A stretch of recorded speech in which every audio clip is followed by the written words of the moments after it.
Olá, Cris, tudo bom? Já vou chamar você já. Deixa eu só acabar a música aqui da apresentação, a gente já começa.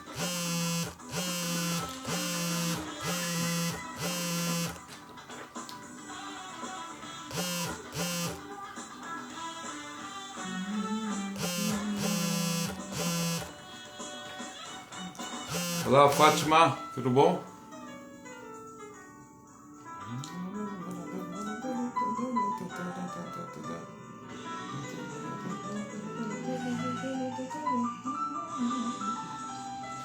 Deixa eu aproveitar, deixa eu já encaminhar isso aqui para convidar para participar, não.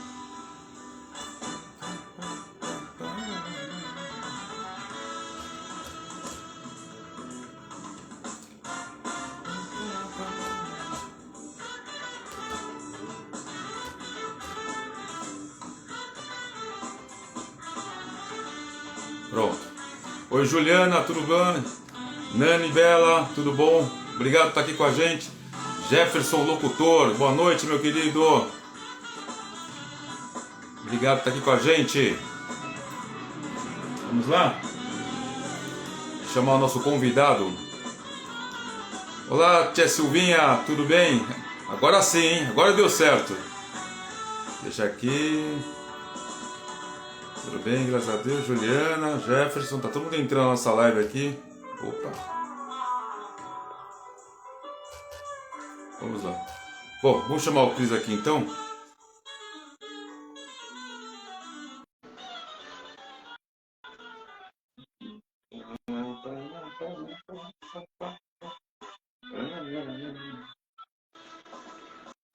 Pois é. Olá, gente, boa noite. Estamos começando mais um 10 Perguntas aqui pelo @10 Perguntas. Hoje a nossa live, entrevista live, é com o professor e pesquisador do Centro de Formação e Treinamento da Câmara dos Deputados, Cris Ferri. Boa noite, Cris, tudo bom? Pois é, como é que você está? Me escuta e vê bem? Tudo bem, tá tudo tranquilo, estou escutando bem sim. Muito obrigado por estar aqui com a gente, viu? Aceitar o convite de falar um assunto tão importante como é a inteligência artificial, entre outros, que você, dentro da área da sua atuação. Obrigado, é um prazer, ainda mais com esse jazzinho bacana que você estava ouvindo aí. É a música de entrada e saída do programa, foi feita para o programa. O meu grande amigo Ju, produtor musical lá de Salvador, que enviou de presente para nós o 10 Perguntas aqui. Já faz 2 anos e meio, indo para o 3º ano, graças a Deus. Que bacana. Tá certo. Bom, antes de começarmos com as 10 perguntas, gostaria que você pudesse falar um pouco da sua formação, para que as pessoas que já estão aqui com a gente no programa pudessem entender um pouco mais de quem é o Cris Ferri. Por favor. Zé, antes de mais nada, dizer que é um prazer estar aqui com você, batendo esse papo. Acompanho aí mais recentemente o seu canal, o seu perfil, e são assuntos muito legais. Para mim é uma honra fazer parte aí desse time que conversa esses assuntos aí muito interessantes. E hoje nós temos aí um assunto que está na pauta, né? Sim. De qualquer pessoa do século XXI, né? É um convite a gente entrar de cabeça no século XXI. Mas eu sou servidor público há 30 anos da Câmara dos Deputados, e nesses 30 anos eu passei por diversas experiências políticas, administrativas, de gestão, acadêmicas também, que me permitiram, graças a Deus, ter uma experiência muito rica sobre Estado, sobre governo, sobre inovação, sobre pessoas.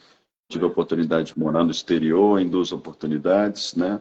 Então, eu tenho um perfil assim um pouco metade acadêmico. Então, eu tenho a formação em mestre em políticas públicas pela Queen Mary College da Universidade de Londres, e sou doutor em Sociologia e Ciência Política, mais ciência política, pela Universidade Estadual do Rio de Janeiro, com uma passagem lá pela Kennedy School em Harvard, onde eu pude receber a orientação do professor Arcon Fung, que é especialista em inovação cidadã, né? Inovação voltada para a cidadania. E foi por aí que eu entrei como uma das maiores descobertas da minha vida, né? Como é que a gente pode, esse é um dos das questões que me inquietam, sabe, Zé? Como é que a gente pode ter um Estado melhor? Como é que a gente pode ter um parlamento melhor? Um parlamento, um Estado, um governo adaptado para o século XXI? Né? E como é que para a gente pensar nisso e fazer, construir esse Estado preparado para o cidadão, né, do século XXI, aí você sabe que essas instituições políticas foram criadas há séculos atrás, quando nós não tínhamos internet. Então o cidadão de hoje é muito mais preparado para participar. E por isso que eu fui entrando pelo caminho da inovação. Quer dizer, nós temos que trabalhar coisas novas, trabalhar uma nova forma de pensar no Estado, que possa abrir portas para esse cidadão do século XXI interagir, participar da construção de políticas, em pensar junto com os políticos e com os gestores públicos como a gente pode ter um Estado melhor.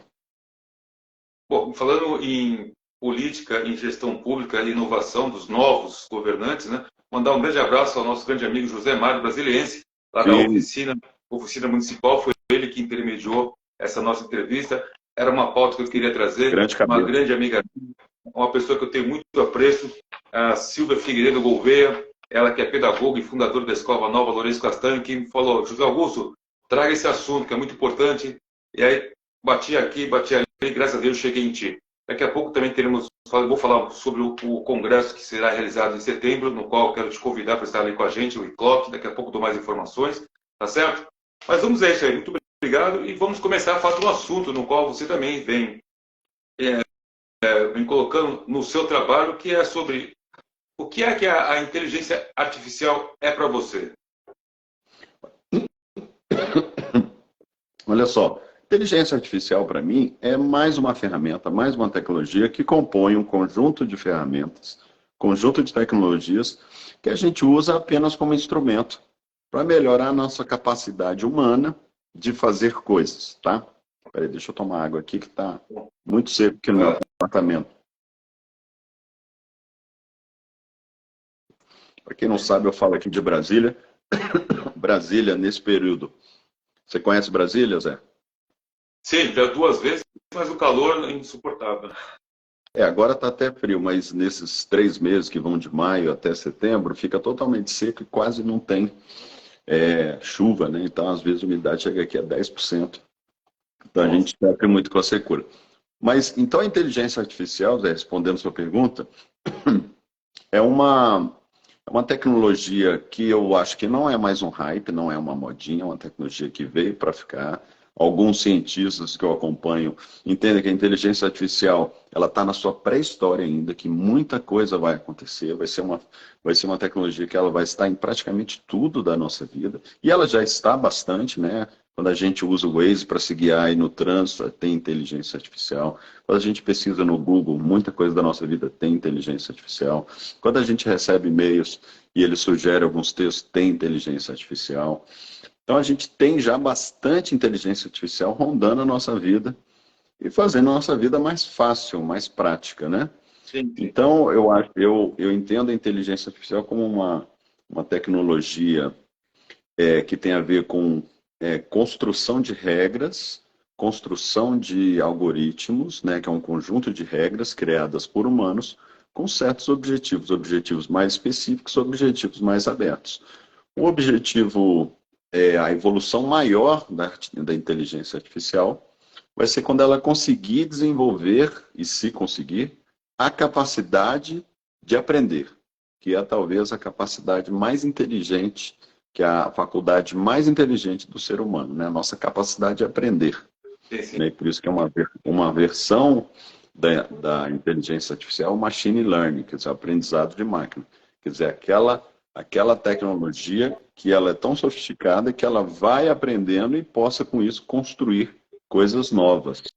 E, quem sabe, chegar nessa que eles chamam, né, alguns visionários, como a superinteligência, quando a inteligência artificial vai poder construir e desenvolver uma inteligência até maior que a do ser humano, né? Com tudo que isso pode significar para riscos e para vantagens, né? Mas acima de tudo, é uma ferramenta que eu não vejo como substituto do ser humano. Não, uma ferramenta que vai, inclusive, tirar muita tranqueira coisas chatas que nós fazemos, né? Que nós podemos deixar para a máquina fazer, com isso ganhar mais tempo para fazer as coisas legais da vida, né? Entendi.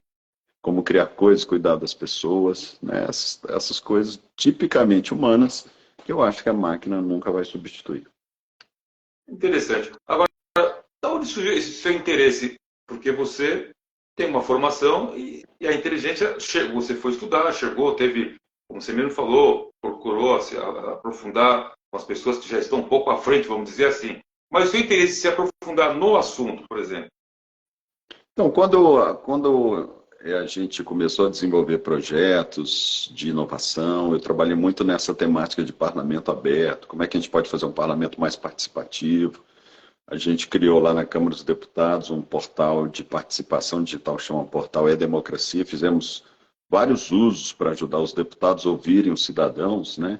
Então, o cidadão pode entrar lá num texto que um projeto que um deputado esteja desenvolvendo, ele pode sugerir emendas, e o deputado considera aquilo e pode incorporar no seu texto, e essas sugestões feitas pelo cidadão são vistas por todo mundo, então, ou seja, tudo com muito mais transparência. Então, eu tenho trabalhado bastante nesse tipo de inovação.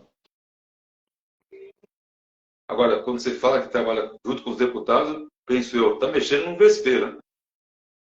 Oi, não te entendi. Deu uma cortada, agora eu não te entendi, Zé. Repete, por favor. Você fala que trabalha na Câmara, com os deputados, trazendo uma nova tecnologia, eu falo, é mexer no vespeiro. Quando as novidades, às vezes, não são muito bem aceitas em primeira instância, assim, né?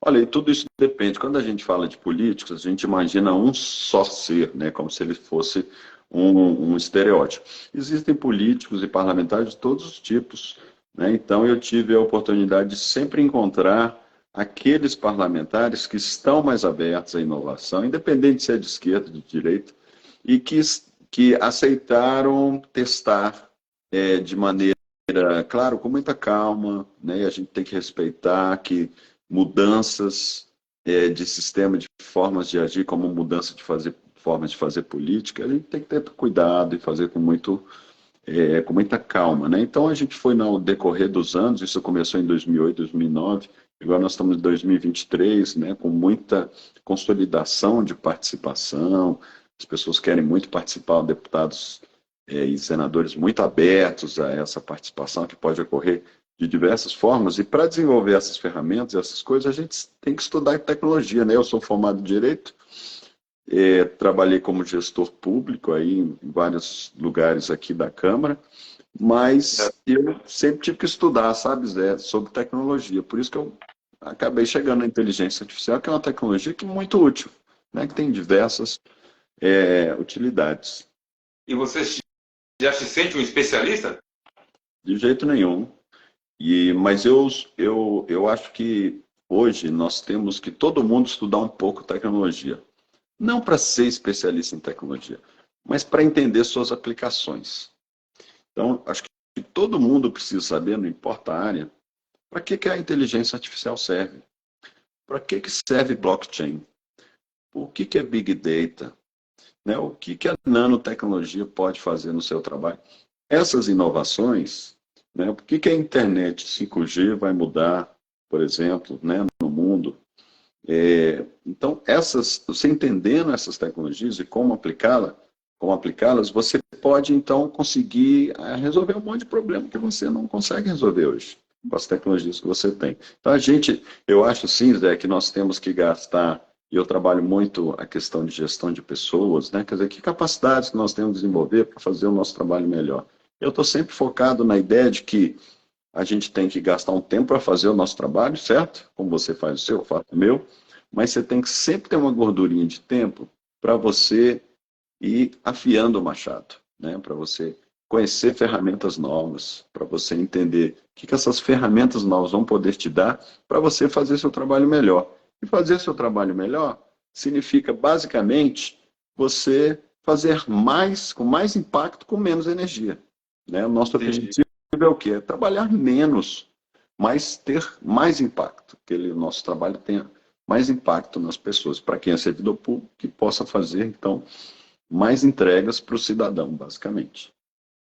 De um modo geral, a preparação do seu trabalho e dos deputados, quer dizer, aquele estudo incessante que você faz em prol para esses pessoal que estão hoje na Câmara e também na parte da educação, porque você tem uma participação nisso, não tem? Exatamente. Então, eu sou professor também ao mesmo tempo. Lá na Câmara dos Deputados, a gente tem uma escola do Legislativo, que tem uma faculdade, tem um curso de mestrado, de pós-graduação, e dou aula também em outros lugares. Sou pesquisador. Então, a gente tem aí o que eu falo, um perfil meio minotáurico, tá? Metade homem, metade touro, não. Metade gestor público, metade acadêmico, que a gente sempre precisa estar envolvido com a pesquisa para poder trabalhar com inovação. E com o olhar de professor, né, a gente também está sempre de olho como é que essas novas tecnologias podem ajudar a gente na didática, né, de como poder fazer esse trabalho de docente melhor. Tá certo, tá certo. Bom, são 21 horas e 15 minutos. Hoje eu estou entrevistando aqui dentro do programa 10 Perguntas o nosso grande amigo, professor e pesquisador do Centro de Formação e Treinamento da Câmara dos Deputados, Cris Ferri. Cris, antes de eu formular aqui a pergunta, fale um pouco dessas suas publicações, Democracia Digital, Inteligência Coletiva e Inovação. Você perguntou das publicações? É. Eu faço algumas pesquisas junto com outros pesquisadores, muito nessa linha, por exemplo, de como é que os parlamentares e os políticos estão usando as redes sociais para comunicar com o cidadão. Nós podemos pensar que é inegável que o parlamentar do futuro, o parlamentar de hoje, ele tem que estar nas redes sociais. Como é que é o seu discurso nas redes sociais? Ele usa outras ferramentas de participação? Então, esse é um dos assuntos que eu tenho muito interesse. O outro assunto que tem a ver com o que a gente está discutindo aqui, como é que a gente pode aplicar a inteligência artificial em governos, em especial em parlamentos? Né? O que isso pode ser de bom? Será que no futuro nós vamos ter aí, Zé, uma espécie de chat GPT no parlamento, que o cidadão entra lá, conversa com o chat GPT da Câmara, e aquele chat vai explicando tudo o que está acontecendo lá. Né? Todas as dúvidas do cidadão ele vai ter ali resolvido naquele chat. Né? Então, por exemplo, eu acho que isso sim é uma inovação, uma tendência do futuro, e nós que trabalhamos em parlamentos temos que trabalhar para isso. Né? Porque você vê ali a Câmara, o plenário, os deputados ali discutindo os projetos, e às vezes você não entende o que está acontecendo. Né? Porque é muito complexo, tem ali muitas emendas, os projetos são grandes. Então, nós temos que trabalhar bastante, por exemplo, para deixar tudo mais fácil e simples para o cidadão.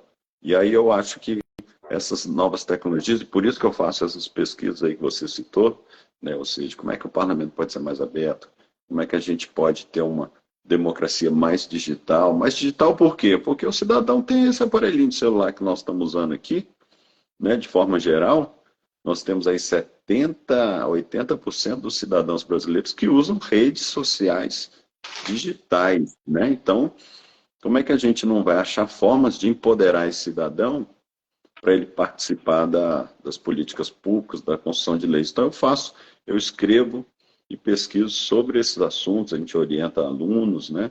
Então, tem muita coisa legal aí acontecendo e é uma área super interessante para quem quiser entrar também. Tá certo. Quando você toma mais um pouco de água, deixa eu mandar um grande abraço, eu já comentei o nome dela aqui, vou comentar mais uma vez. Silvia Figueiredo Gouveia, ela que é pedagoga e fundadora da Escola Nova Lourenço Castanho, ela e toda a sua equipe fará no mês de setembro, dia 2 de setembro, na FECAP, na Vida da Liberdade, o ICLOC. O ICLOC é o Congresso de Práticas na Sala de Aula, onde os professores apresentam seus trabalhos. Foram mais de 780 inscrições.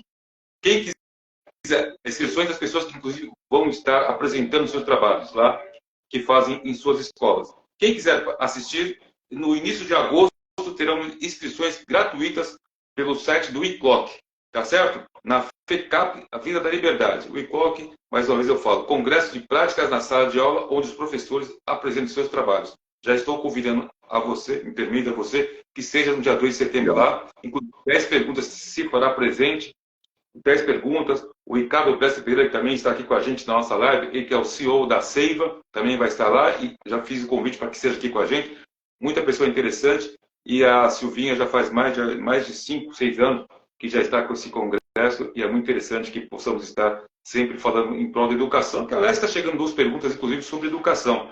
Eu vou até, antes de falar sobre a educação na inteligência artificial, qual foi o tamanho do impacto dentro da área pública quando se fala em inteligência? Porque, tudo bem, você falou que eles têm celular, usam redes sociais, como usam, mas os primeiros os contatos, qual foi o tamanho do impacto quando você chegou falando sobre esse assunto? Olha, hoje nós temos aí vários usos, né, para projetos de inteligência artificial aplicados a governos. Então, por exemplo, nas cidades, Zé, nós estamos vendo aí várias cidades que usam a inteligência artificial, por exemplo, para gerir o trânsito. A gente sabe que o trânsito pode acontecer um acidente lá na rua X, na avenida Y, e encrencar tudo, né? Sim. Então, algumas cidades, por exemplo, eu sei de algumas cidades na China, onde eles têm esse sistema, que, por meio de inteligência artificial, ela vai entendendo que o trânsito, aonde que está ficando mais complicado, e ela vai mudando, por exemplo, de forma automática, o tempo de acesso dos sinais, de acordo com as necessidades. Então, em alguns lugares ele demora mais, outros lugares ele demora menos, de maneira a facilitar o trânsito de maneira inteligente, né, com essas tecnologias de inteligência artificial. Então, são diversos usos. Por exemplo, também para o atendimento, Zé, da população. A gente sabe que é horrível, né? Quando você vai lá a gente que veio da era antes da internet, que você ia nas filas, aí você ia num lugar, ficava na fila, descobria que não era lá, ia para outra repartição, e você ficava sambando pelas burocracias, né? E muita gente, principalmente o pessoal mais humilde, tem essa dificuldade.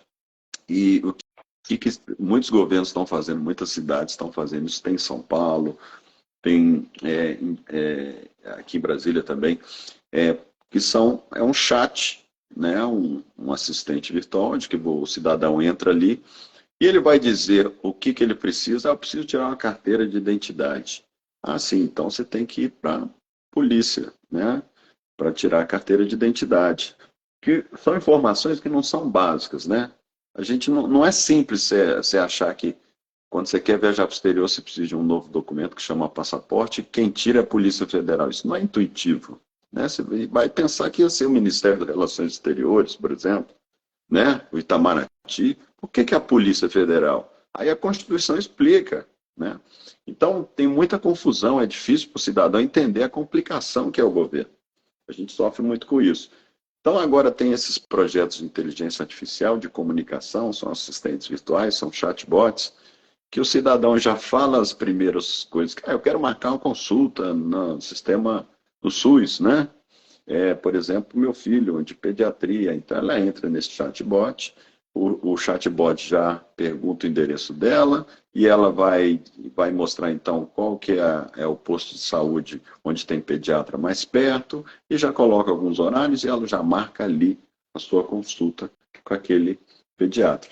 Então, esse serviço, esse atendimento básico de primeiro nível, Zé, por exemplo, a inteligência artificial está fazendo muito melhor. Que antes a gente precisaria de 30, 40 pessoas de teleatendimento para resolver isso, ou a pessoa tinha que ir num posto de saúde para fazer essa marcação, aí descobre que o médico só tem outro posto de saúde, ela tinha que pegar outro ônibus, ia perder mais um dia de trabalho e tal. Agora não, você entra no chatbot e consegue resolver seu problema. Tudo isso por inteligência artificial. Tem muitos outros usos, né? Por exemplo, aplicação na justiça, né? Você sabe que tem muitos julgados por aí nos grandes tribunais, e aí os juízes ficam com dificuldade de saber quem julgou o quê, quando, né? Para ele aproveitar as decisões. Então agora os sistemas de inteligência artificial de alguns tribunais já resgatam rapidamente essas decisões, já preparam o texto até para o juiz, e o juiz junta com os autos daquele caso específico que ele está estudando, né?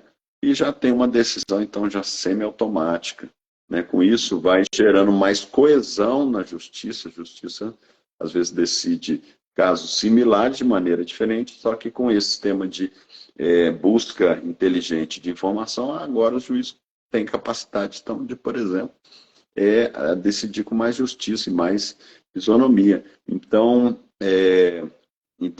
são vários os usos, né, que a gente vê de inteligência artificial em governo. De forma geral, Zé, o importante é o seguinte: quando você tem grandes bases de dados, e o governo tem muitas bases de dados, e você precisa descobrir padrões, identificar padrões dessas bases de dados, então nós temos aí uma condição muito boa para o uso de inteligência artificial. Ou essa comunicação de grande escala, né? Porque um chatbot, por exemplo, esse de atendimento do público, ele pode falar com várias pessoas, milhares de pessoas ao mesmo tempo, né? E o chatbot pode ser 24 horas, 7 dias por semana, ele não fica cansado, ele não tem cólica, ele não tem um filho doente na escola.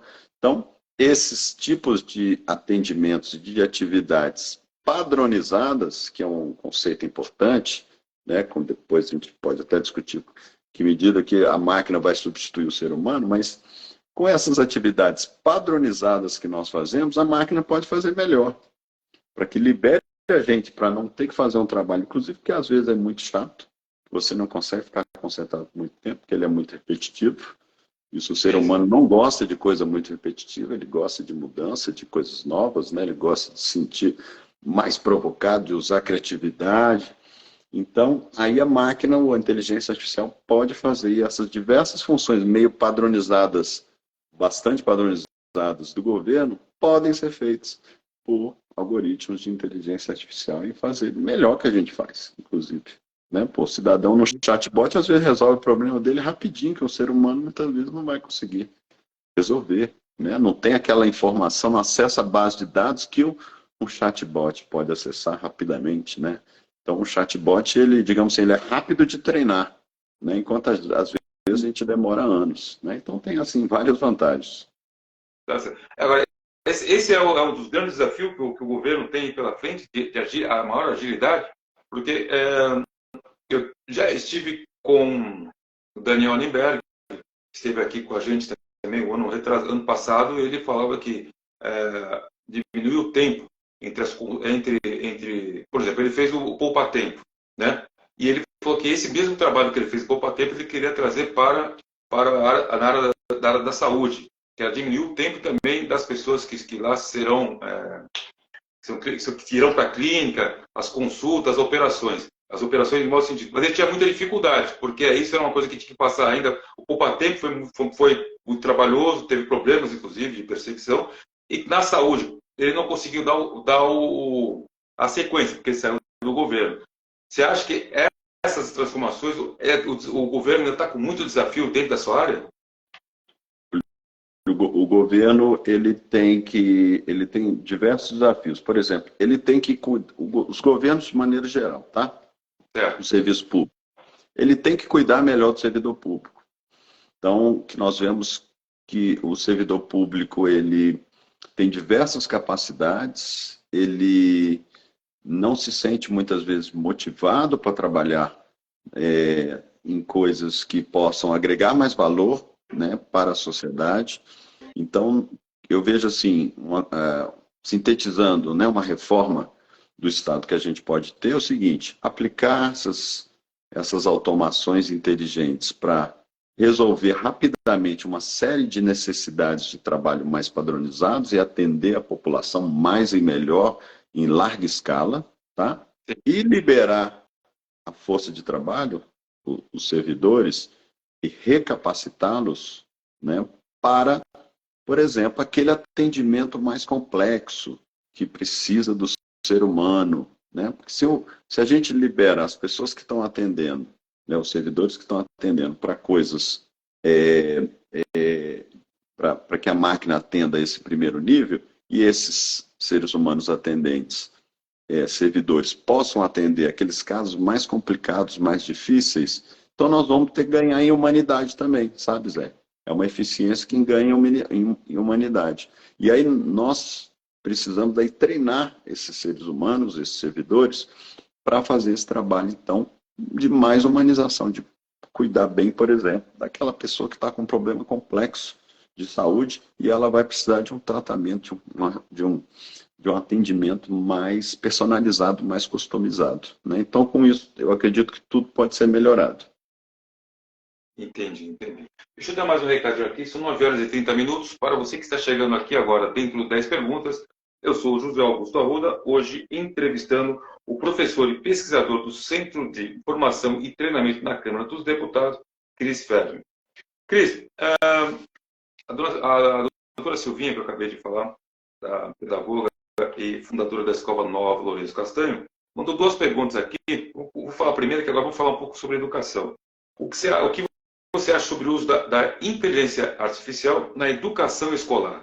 Esse é um assunto bem complexo, mas temos tranquilo para falar bastante desse assunto, que é o que também interessa muito até algumas educadoras que estão aqui com a gente na nossa live.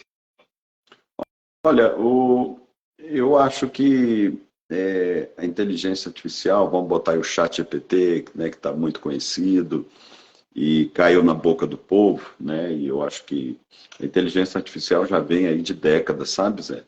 Mas agora ela já alcançou um ponto assim que as pessoas possam rapidamente acessar uma ferramenta que nem o ChatGPT e conseguir resolver um monte de problemas. Assim como o Google veio e ajudou, né, as pessoas a pesquisarem, e teve vários efeitos positivos de educação, eu acho que a inteligência artificial também, como qualquer outra ferramenta, ela pode ser aí uma ferramenta importante para você acelerar o processo educativo, tá? Então, eu acho muito natural hoje um aluno que está estudando para uma prova de física, ele usar o ChatGPT para tirar dúvidas, para colocar, por exemplo, para fazer, ele fez o exercício que a professora deu e ele entendeu como é que faz, só que ele quer outros exercícios similares para ele se testar mais. Então, ele pode colocar lá no ChatGPT, que vai dar exercícios similares para ele poder treinar mais. E quando ele fizer...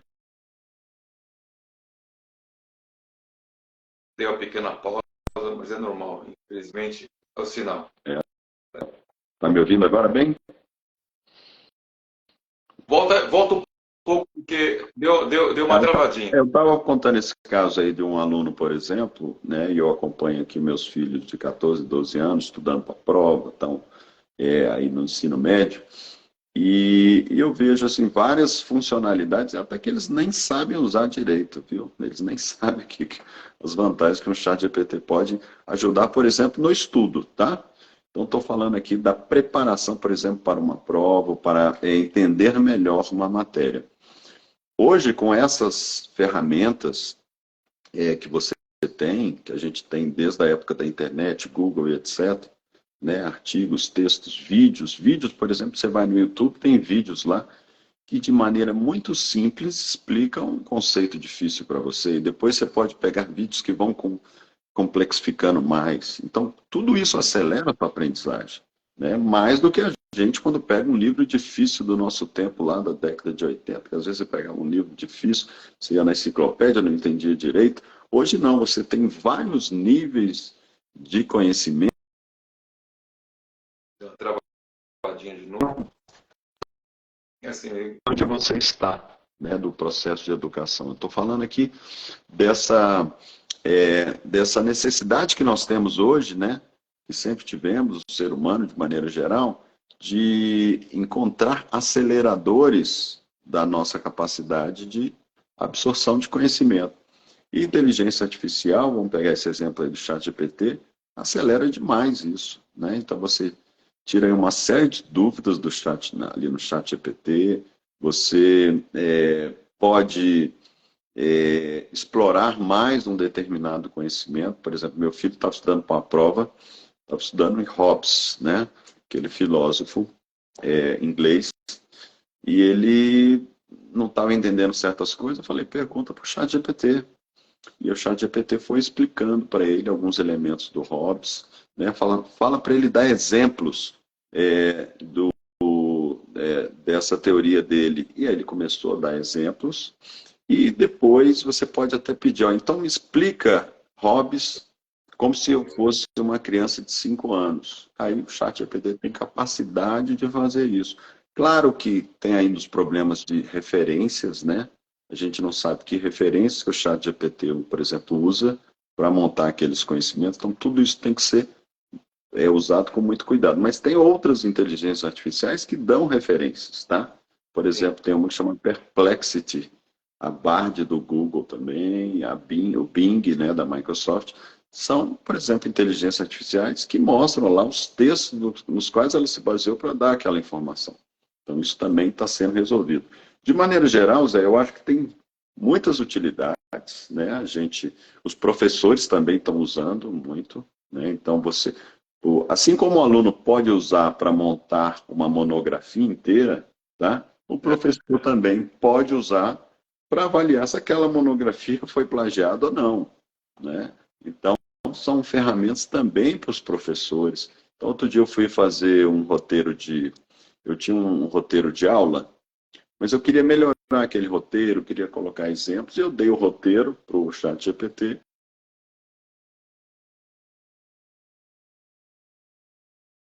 Ele para ele retornar, falar novamente sobre esse roteiro. Oi, retornando aqui. Eu estava falando de um roteiro, da minha condição de professor também, que é muito útil, né? A gente usar a Sim. inteligência artificial. Por exemplo, eu estava com o roteiro de aula prontinho, mas que podia ser melhor, podia ter mais exemplos, né? Tinha algumas lacunas. Eu mandei para o ChatGPT e ele foi preenchendo essas lacunas, ele foi me dando exemplos, ele me deu uma ideia de usar uma analogia, por exemplo, para explicar determinado conceito.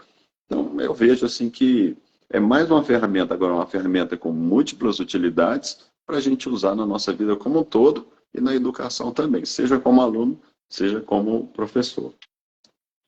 Você acha que, tipo, no Enem, você acha que pode... Estão dizendo, julga-se que deve deixar os alunos usarem a inteligência artificial nas provas, por exemplo. Qual é a sua opinião? Olha, Você comentou que todo mundo tem que ir atrás do chat. Até, inclusive, a minha produtora está dizendo aqui que tem uma pessoa que está perguntando para ele explicar novamente o chat. Você que se explicar novamente, porque está chegando algumas perguntas aqui do meu lado, e eu estou olhando aqui com calma, para não perder o fio tá, da meada, como se diz na anterior, vamos, né? vamos falar aí do Enem. Eu acho que a gente sempre tem que pensar em formas de avaliação mais inteligentes, né? E temos que discutir até esse tipo de prova, como Enem, vestibular e coisas assim, né?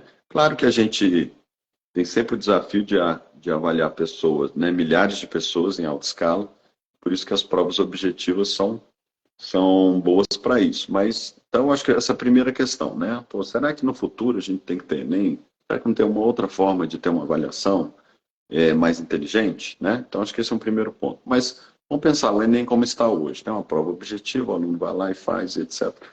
Eu acho que usar durante a prova não vejo sentido, tá? O que a gente pode fazer, já considerando a prova do jeito que é o aluno usar o ChatGPT e outras inteligências artificiais, claro, muito preocupado com as referências, né?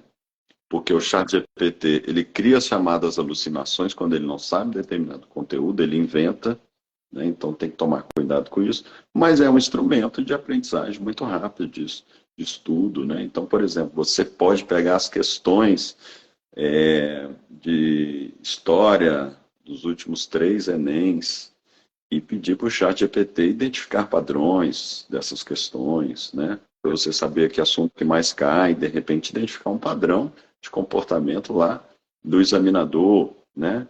Que pode te ajudar a montar uma estratégia de estudo mais inteligente, né? Acho que isso sim é bem possível, né? De fazer. Eu faria isso.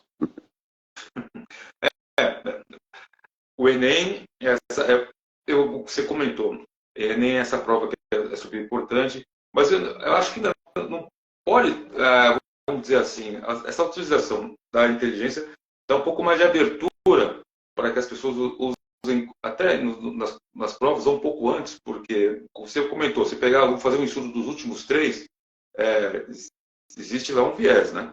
Mas para os alunos que estão sendo super rígidos, estão sendo super cobrados, né? Porque um jeito de a gente poder entrar na faculdade, ter uma nota melhor, mas eu acho que ainda a gente pode, com essa possibilidade de usar, trará mais facilidade para que todos consigam um maior objetivo de uma maior nota.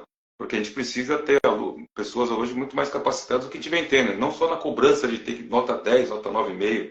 Se tem um facilitador, acho que melhor será para todo mundo, né? É o que a gente tem que entender, que no mundo de hoje, você dominar certos conteúdos, que é o que a prova avalia, né? Uma prova que não é nem avalia o seguinte: você tem domínio do conteúdo, por exemplo, de biologia, e você vai responder questões objetivas para provar que tem domínio daquele conteúdo. Sim. Isso é cada vez menos importante no mundo de hoje, né? Ter conhecimento técnico especializado. Porque o conhecimento técnico especializado você consegue obter rapidamente, até usando essas ferramentas de inteligência artificial. É muito mais importante, por exemplo, e aí nós temos que pensar na reforma educacional, é treinar, por exemplo, os alunos para fazer projetos, para gerenciar projetos complexos, para resolver problemas complexos, para conjugar um conjunto de conhecimentos de maneira aplicada, para poder, por exemplo, gerir finanças, entender um pouco do direito. Então, eu imagino que a educação do futuro a gente tem que pensar nisso, né? E ficar menos nessa coisa de ficar exigindo memorização de conteúdo, que está amplamente acessível. Qualquer trabalho que você vai fazer, você vai acessar o conteúdo pelo ChatGPT, pelo Google, entre outras milhões de fontes de pesquisa. Então, é muito melhor você saber pesquisar do que você absorver e entender os diversos assuntos, né? Claro que a gente tem que sempre estudar, conhecer, entender as coisas, mas exigir você tem uma prova de memória, sabe? Para que a gente precisa de uma prova de memória hoje em dia, né? Não faz muito sentido. Então, eu acho que essas provas, Enem, vestibular, cada vez menos sentido. E ter escolas baseadas em conteúdo, também não faz o menor sentido. Parece que o menino está estudando por uma coisa num planeta e vai trabalhar em outro, né?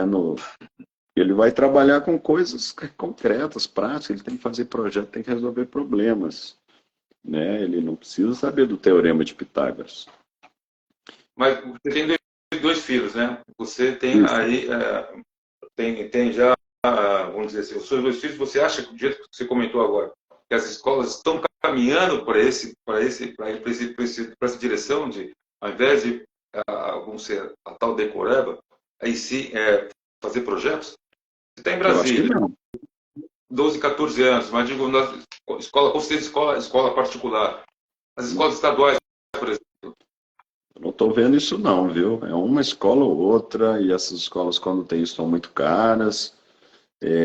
Ou seja, escolas que focam mais em projetos, em preparar você para desenvolver, né, projetos para resolver problemas. Eu acho que isso é muito raro, né? As escolas ainda seguem o mesmo modelo, seja privadas ou as públicas, esse modelo conteudista de decoreba, e eu vejo o meu filho tendo as mesmas necessidades que eu tinha, de tirar 7 numa prova de 10, numa prova que é muito similar, quase igual na prova que eu fazia.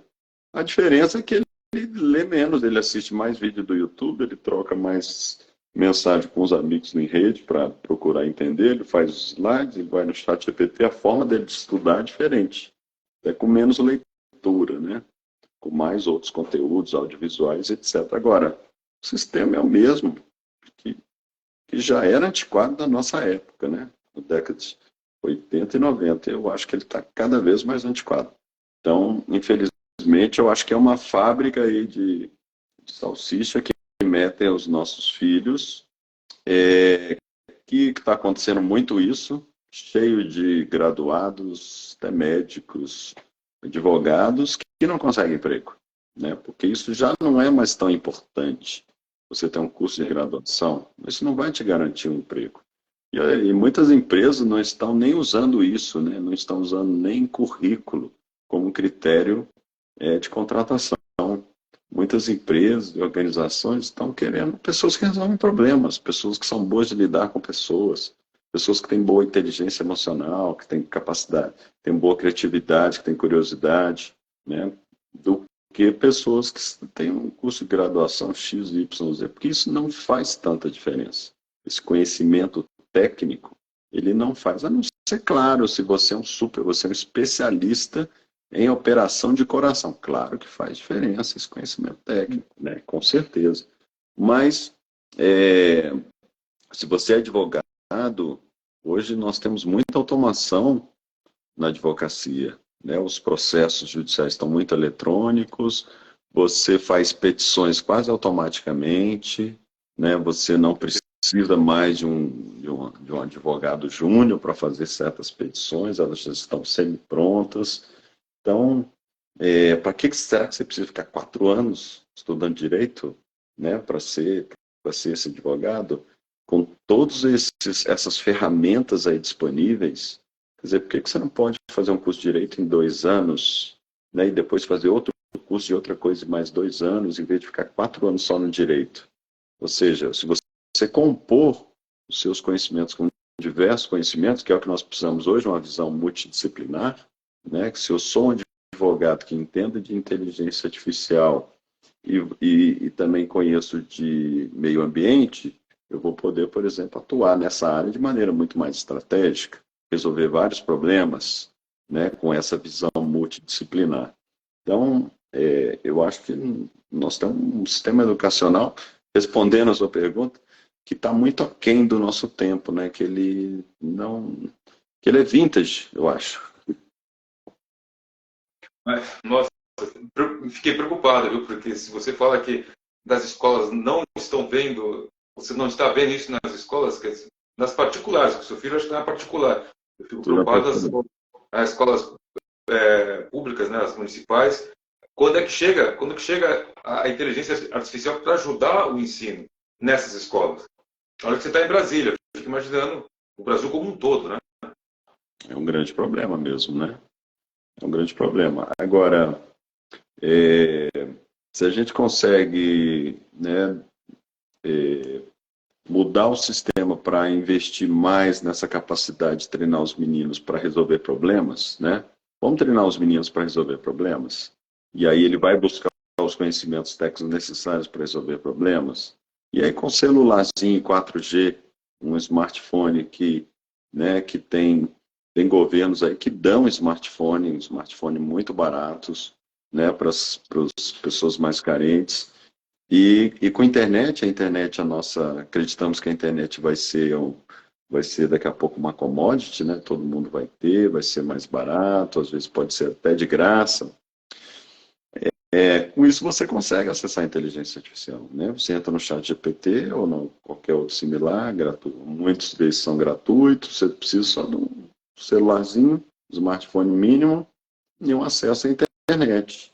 Não são condições muito difíceis, né? Que vão, eu acho que imagino ficar cada vez mais em conta, né? Então, se a gente junta, pensando no sistema público de educação, uma mudança na forma de fazer educação, voltado para resolver problemas, treinamento multidisciplinar, uma visão multidisciplinar para a molecada, foco na prática, com smartphones e internet, eu acho que aí já tem uma grande revolução, sabe? A grande preocupação eu ainda tenho sobre essa tecnologia chegar nessas escolas públicas e a internet, né, como de um todo, porque não está fácil. Você viu aí nessa época de pandemia, crianças subindo em cima de árvore para ver se tem sinal e tudo mais. E hoje a gente já está falando, você falou no começo, inteligência artificial, já tem os estudos avançados para inteligência, não sei o quê. Eu fico imaginando lá atrás, ainda, essas escolas não têm isso ainda, nem chegaram aqui na inteligência artificial. Você está levantando a bandeira aí, junto com os governos, é professor, tem a Silvinha que fala, que pediu essa entrevista, que faz o e-clock, né, que eu vou até falar mais uma vez sobre isso, que é muito importante. Mas ali atrás, nessas escolas, que eu sempre me preocupo, porque eu vim de escola estadual, né, e as informações não chegam assim numa agilidade tamanha como se chega numa escola particular, né? Isso pode ser mais um fator de desigualdade, né? Quer dizer, aquelas pessoas que têm um bom smartphone com acesso a 5G e que acessam inteligência artificial, né, no seu telefone, sabem usar isso, é um super diferencial, né, em relação aos alunos pobres que não têm essa condição. Isso com certeza vai ser um novo fator de desigualdade, né, e a gente tem que estar preocupado com isso sim. Entendi, entendi. Deixa eu voltar a dar mais uma vez dar um recado muito interessante. Em setembro, dia 2 de setembro, acontecerá o ICLOC, Congresso de Práticas Congresso de Práticas nas salas de aula, onde os professores apresentam seus trabalhos. Foram mais de 780 inscrições dentro do site do ICLOC. E vai acontecer dia 2 de setembro na FECAP, Avenida da Liberdade. Quem quiser assistir, participar, em agosto teremos inscrições gratuitas pelo site do ICLOC. Então, você queira participar, saber sobre o que vem acontecendo, as pessoas que fazem um bom trabalho dentro das suas escolas irão apresentar isso na FECAP, dia 2 de setembro. Tá certo? Obrigado, doutora Silvinha Figueiredo Gouveia, pedagoga e fundadora da Escola Nova Lourenço Castanho. Chegou duas perguntas, mas eu vou falar, primeiro vou fazer essa pergunta aqui. Você pode falar um pouco desse chatbot Assis, que você criou em parceria com a Oficina Municipal? Isso. A Oficina Municipal é uma entidade sem fins lucrativos, né, coordenada pelo nosso amigo Zé Mário. Faz um trabalho incrível, principalmente de capacitar prefeitos, gestores públicos, para as suas diversas necessidades, inclusive de inovação. Ela tem um patrocínio da Fundação Konrad Adenauer, a fundação alemã, e aí eles, e o Zé Mário e toda a turma da oficina e dessa fundação, entenderam um problema que eu e o meu parceiro nesse projeto, Eduardo Magrani, levantamos sobre a necessidade da gente treinar os gestores públicos para usar, para aplicar projetos de inteligência artificial e resolver os problemas que eles têm, né? Então, por exemplo, como é que a inteligência artificial pode melhorar o atendimento da saúde? Como é que a inteligência artificial pode melhorar a questão da segurança, da iluminação pública? Só que, como você sabe, Zé Augusto, nós temos aí, poxa, gestores que não têm conhecimento de inovação, não sabem como fazer. Será que eu tenho que contratar uma empresa para fazer inteligência artificial? Como é que eu monto uma equipe? Eu tenho que contratar gente, eu tenho que treinar o pessoal, isso é caro, eu preciso de base de dados, eu não preciso. Então tem uma série de dúvidas. E aí nós tivemos a ideia de fazer o seguinte, por que a gente não cria um chatbot que explica como faz isso? Então criamos esse projeto Assis, né, nesse projeto com a oficina, eu e o Eduardo Magrani, e toda uma equipe, com essa ideia de, olha, o prefeito, o secretário, o gestor público, ele entra no Assis, nesse chatbot, e ele vai tirando suas dúvidas. Olha, eu tenho tal problema, eu posso resolver esse problema com inteligência artificial? Para que serve a inteligência artificial? Como é que eu posso contratar só um experimento, por exemplo, para eu testar se resolve um problema que eu tenho na saúde, né? E coisas assim. Então, nós estamos já no terceiro ano. Esse ano nós vamos fazer uma reformulação desse projeto, deixar ele muito mais fácil de usar, né? E estamos fazendo a mentoria também com os prefeitos para já aplicar esse projeto, tá? As pessoas podem pesquisar no Google Assis, chatbot, inteligência artificial, gestor público, por exemplo, coloque essas palavras que você deve chegar neste link aí do chatbot. É um chatbot que ensina a fazer chatbot, é um metabot. Ah, tá, entendi. Cris, me diz uma coisa, você que está em Brasília, o Ministério da Educação, se tem saído alguma informação que eles poderem vamos dizer, otimizar com mais agilidade essa diferença, estreitar esse relacionamento com a inteligência artificial para um todo? Eu volto a falar nesse assunto porque me preocupa bastante.